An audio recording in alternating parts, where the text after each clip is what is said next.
इस वीडियो में हम फ्रांसीसियों की असफलता के कारणों के विषय में अध्ययन करेंगे।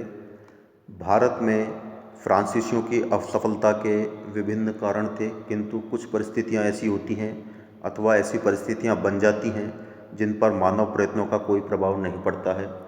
भारत में फ्रांसीसियों की स्थिति भी कुछ ऐसी ही थी, जिन्हें डुप्ले की महान योजनाएं, बुशी की कूटनीति और काउंट डी लाली का साहस और शौर्य प्रभावित नहीं कर सका। भारत में फ्रांसीसियों की पराजय के लिए कई कारण उल्लेखनीय थे।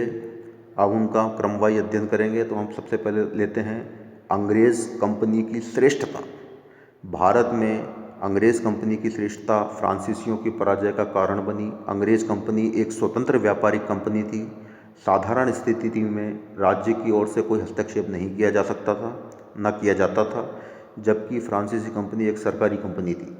इस कंपनी को होने वाला लाभ सरकार को प्राप्त होता था, अतः इसके व्यापार की उन्नति में किसी ने भी व्यक्तिगत रुचि नहीं दिखाई।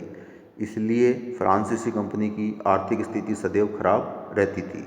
फ्रांसीसी अधिकारियों में जल्दी जल्दी परिवर्तन होते रहते थे और इन अधिकारियों में व्यापार के प्रति कोई उत्साह नहीं होता था, जबकि अंग्रेज़ कंपनी गैर सरकारी होने से इसे प्राप्त होने वाला लाभ कंपनी के हिस्सेदारों का लाभ होता था। अतः अंग्रेजी कंपनी के अधिकारी व्यापार की उन्नति में रुचि लेते थे, जिससे यह निरंतर संपन्न होती चली गई।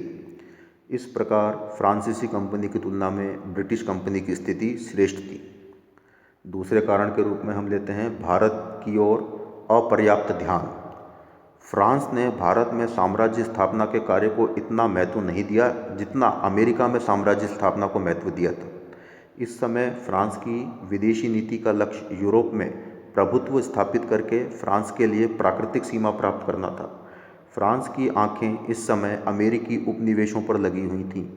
भारत की ओर उसका ध्यान बहुत ही कम था। इसलिए फ्रांसीसी सरकार ने भारत की फ्रांसीसी कंपनी को पर्याप्त सहायता नहीं दी।